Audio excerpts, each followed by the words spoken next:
Something I like to do for videos in this game is cover certain Prism pools, and this one, the second I took a glimpse at it, I saw like 5 top tier champions and I was like, yeah, this is a good one to pull on. So I'm going to be going over the main things to look for in this, just because, you know, I enjoy doing it. At the end of the day, spending any money in any video games is technically not worth it. But if you are going to spend on a Prism summon pool or even pull any of your saved Prism Shards, should you pull on this one? That is a question I'm going to answer today, going over some existing knowledge and also some, you know, some champion kits, cross-referencing, all of that. Basically, should you so pull on this if you so please? Prince Kymar, is he as good as he once was? No, but this guy is incredibly strong if you don't have any character that does what he does, which is specifically this A3. It is on a 6-turn cooldown, which is incredibly long, but this thing will reset the cooldown of all of your skill, except other Kymars with the skill. Resets the cooldown of all allied skills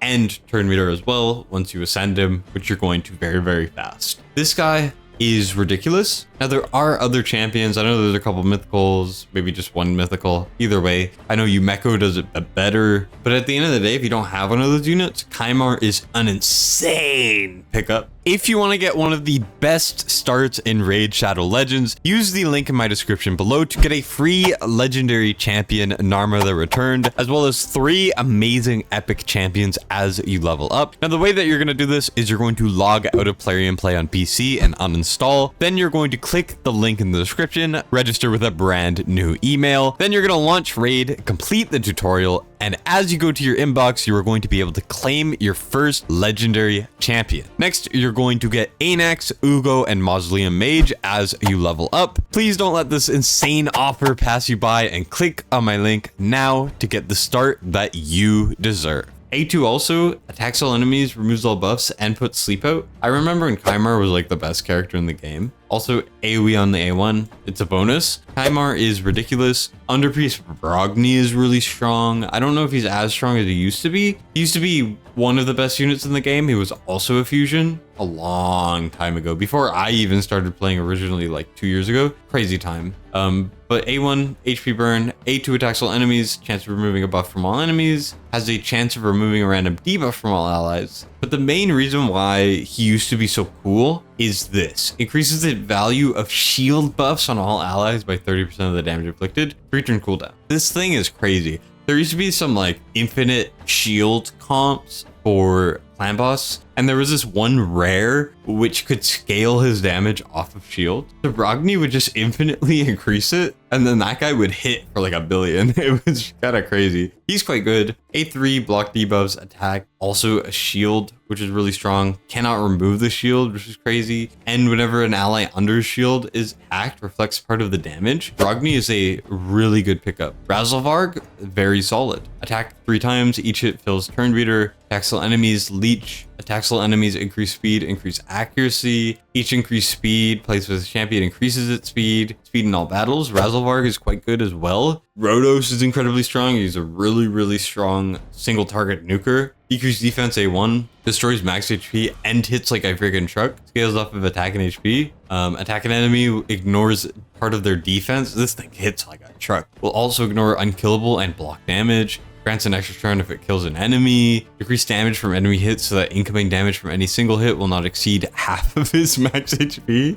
Grant an extra turn if this damage reduction occurs. It doesn't work against bosses, but he's so good for arena. And Siphi is still one of the stronger units in the game. She's not the most meta anymore, but she's still very good. Wallmaster Othorion, I think that's how you say it, is quite good as well, especially for Hydra. He's a Hydra specialist. Hefrak is a lot of fun. I really like Hefrak. Basically, extra hit on target, increased attack and crit rate. He's solid, not really on the higher end for this. Elva is quite good, really good support, bringing a lot of stuff. Chance of removing all debuffs. When booked, it's 100%. So basically removes all debuffs, block debuffs, and increase speed, revive, increase defense, increase attack, 3-turn cooldown, heals an ally by part of their max HP at the start of their turn, and then perfect veil on the ally with the lowest HP at the end of this champion's turn. Speed in all battles is really, really good. Thor is quite fun. You know, he's a decent pickup, especially if you don't have a ton of legendaries. I don't know anything about Karen. A1, tackle enemies, 70. What the hell? Has a chance of placing decreased speed for 2 turns. Steals each enemy's turn meter. More if they're under decreased speed. That is ridiculous. A2, 3-turn cooldown. Attack an enemy puts... Come on.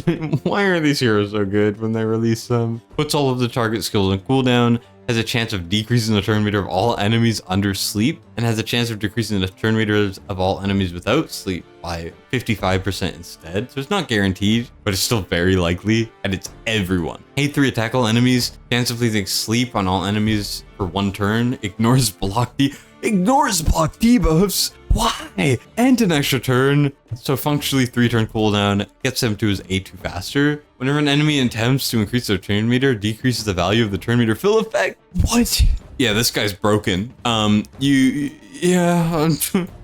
guy is really strong as well, if I'm reading it correctly. Morrigan is not the best. Decreased speed, true fear, decreased accuracy, increased speed, and decreases turn meter of all enemies. She's solid if you don't have many legendaries. She's not a bad pickup, but if you're more established, you're not really gonna like him. Cowlit, the Ash Arrow, I did not say that right, is okay. I don't think he's that good. I wouldn't really pull for him personally, and I wouldn't be too happy. Armand's alone kind of makes it worth the fact that he's even here. This guy is so BS. It is kind of insane. I know he's been a topic of should he be nerfed for forever. This guy's freaking disgusting. He has some of the most control in the entire game. First of all, speed aura, 28% in arena, which is where you're going to use him. A1, attacks an enemy. Chance of increasing the cooldown of a random active skill. Fills the champion's turn meter for each turn added to the cooldown, just cause. A2 is an AoE, 3-turn cooldown, attacks all enemies, steals all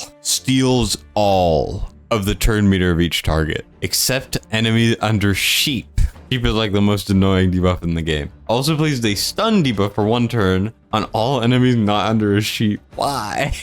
Who let this man do this? Basically, he goes out there, A2, 3-turn cooldown, strips the turn meter, stuns. It's functionally like your opponents are losing 2 full turns. And then by the time they're up, he's basically back to the skill. And that's not even it. His A3 plays the freaking sheep on an enemy. Sheep just completely locks them out of existing functionally. And this debuff can't be blocked. Then has a chance of removing all buffs from all enemies. It's 100% when booked. 3-turn cooldown, by the way. And it fills the champion's turn meter by 5% for each buff removed. This is one of the strongest units in the entire game. This guy, whoever made this guy should get fired for breaking the game.